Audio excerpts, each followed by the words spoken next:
Bonjour à tous, c'est Roméo Cournal, le coach intuitif, et nous marchons ensemble sur le chemin qui mène à soi. Aujourd'hui, l'éducation est-elle une prison? Alors, nous sommes en période de rentrée scolaire, donc vous pensez bien que j'ai sauté sur l'occasion pour réinterroger justement l'intention de l'éducation, tant à l'école qu'à la maison. Alors, à l'école, on est tous d'accord, l'école, ça sert à une chose, c'est alimenter l'appareil productif.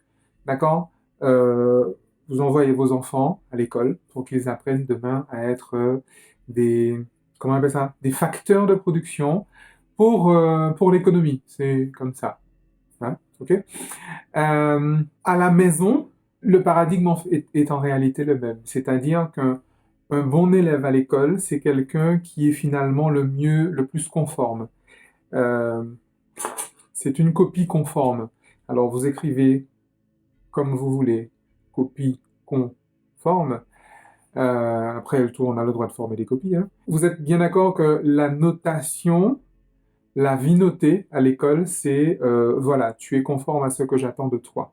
C'est la validation de soi par l'extérieur. Alors, au niveau des apprentissages techniques, bien évidemment, mais vous avez bien compris qu'au niveau des apprentissages du savoir-être en particulier, euh, je parlais récemment de la question, par exemple, des bancs. Quand on regarde une salle de classe il y a 80 ans dans notre pays, et quand on regarde une salle de classe aujourd'hui, on voit à peu près les mêmes choses.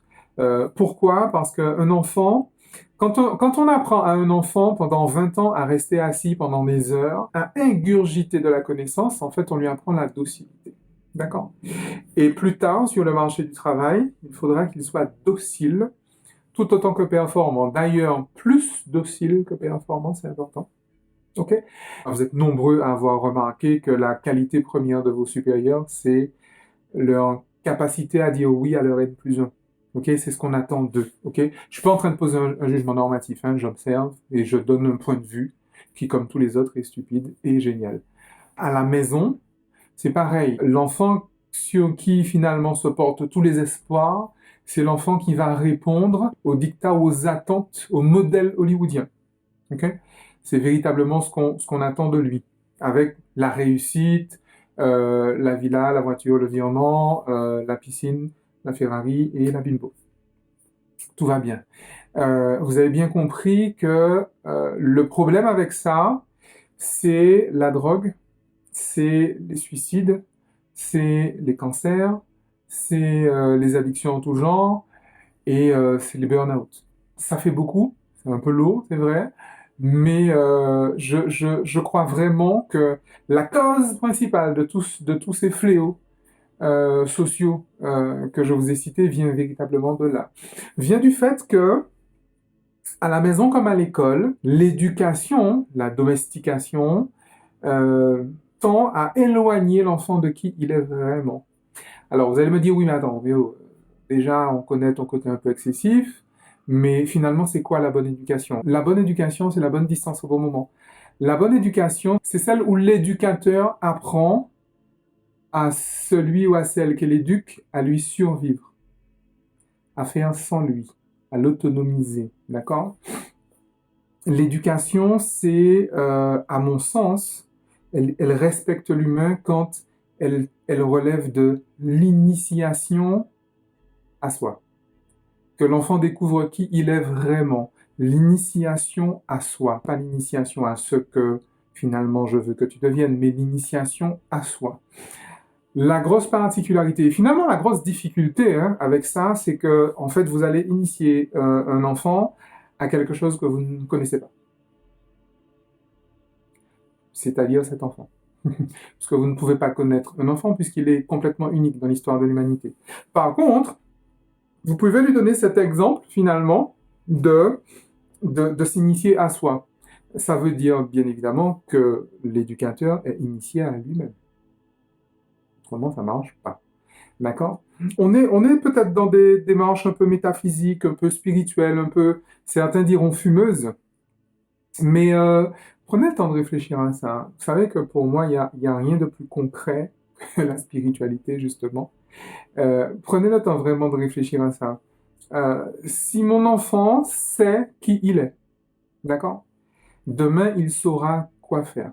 Parce que pour le coup, si je lui apprends quoi faire, le jour où il se retrouve dans une situation complètement nouvelle, une situation à laquelle il n'a pas du tout été préparé, c'est-à-dire ce qu'on vit depuis plusieurs années finalement, euh, vous avez remarqué que depuis à peu près la Seconde Guerre mondiale, l'humanité tout entière vit des situations qu'elle n'a jamais vécues par le passé, et dans le même temps, l'humain vit absolument tout ce qu'il a toujours vécu par le passé. Mais bon, ça c'est une autre paire de manches, j'ai envie de dire une autre histoire. Donc la vérité, enfin la vérité, mon Dieu. Donc la question en tout cas, elle est là. La question, elle est là. Quelle intention j'ai quand j'éduque mon enfant? Quelle intention j'ai pour mon enfant et pour moi quand je l'envoie à l'école? Et ça, ce sont de vraies questions. C'est les questions auxquelles, bien sûr, on ne pensait pas il y a encore quelques années, tellement ça paraissait évident. Mais maintenant, avec l'apparition des générations Z et des générations alpha, mon Dieu. La génération alpha, on va s'amuser, je vous garantis, on s'amuse, c'est un truc de dingue. On est finalement obligé de se poser ces questions parce qu'on se rend bien compte que les réponses que l'on était certain d'avoir, ben, on est certain de ne plus les avoir. En fait, en vrai. Et les alternatives, on les essaye, hein, et vous vous rendez bien compte que plus on essaye des alternatives, plus on s'aperçoit qu'on n'en a pas. Mais c'est très bien parce qu'en réalité, on est en train d'épuiser toutes les réponses extérieures possibles. Je crois que on vit effectivement une crise au niveau de l'éducation ici parce que on a fait tellement le tour de toutes les réponses possibles qu'en fait on se retrouve démunis.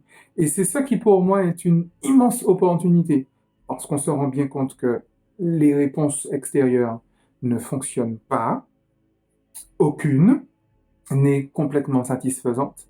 Donc peut-être que justement c'est là que c'est intéressant d'aller dans les réponses intérieures. Et c'est pour ça qu'on voit des ateliers de philo même dans les petites classes, avec les initiatives de Frédéric Lenoir par exemple, des ateliers de méditation, etc. Toutes les démarches qui poussent l'enfant à rentrer en lui, à venir, à aller vers lui, ça vous rappelle quelque chose ça? Va vers toi. Toutes les démarches qui poussent l'enfant à aller vers lui sont des démarches initiatiques. Et ça en fera un adulte libre. Alors effectivement, il sera libre, cet adulte. Il sera libre. Et c'est peut-être ça le problème. Par rapport au paradigme de l'ère industrielle que tant ont tellement de mal à quitter, ouais, c'est que l'adulte sera libre. Et c'est ça le vrai souci. Il sera libre, donc il ne sera pas docile. Il sera libre, donc il ne sera pas prévisible. Il sera libre, donc il ne sera pas esclave.